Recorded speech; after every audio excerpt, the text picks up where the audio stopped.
Hundreds of anti-racism campaigners have marched through the centre of Glasgow. The event was organised by the Scottish Trade Union Congress, STUC, and other groups to mark UN Anti-Racist Day. The campaigners gathered in the city's George Square, where they heard speeches before marching through the streets. Similar events were held in London and Cardiff, as well as in cities across Europe.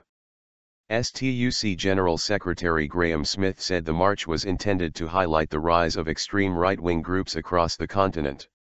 Clear focus.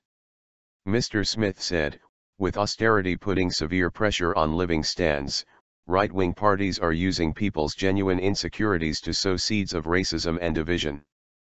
Major incidents like the Charlie Hebdo attacks, the killings in a Jewish supermarket and the rise of Pegida, an explicitly anti-Islamic organization which managed to draw thousands of Germans onto the streets, require from us a clear focus on anti-racism.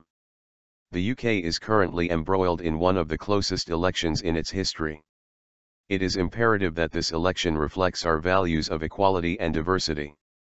Mr. Smith highlighted the recent comments made by UKIP MEP David Coburn, in which he compared SNP MSP Hamza Yusuf to convicted terrorist Abu Hamza, as evidence that the election campaign had already been marred by racism. United against fascism.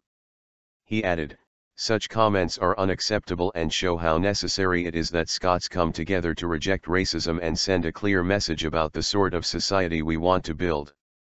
Meanwhile, a protest by a far-right group in Edinburgh failed to happen. The organisers had claimed to be linked to the Pegida organisation, which has held mass protests in Germany against what it believes to be the Islamization of Europe.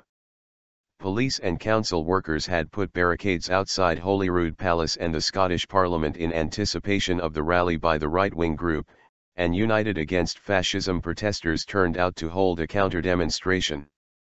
But it is believed the Pegida rally was called off due to a lack of numbers. A Pegida UK rally in Newcastle last month was reported to have attracted about 400 supporters, who were outnumbered by 2,000 anti-racist demonstrators.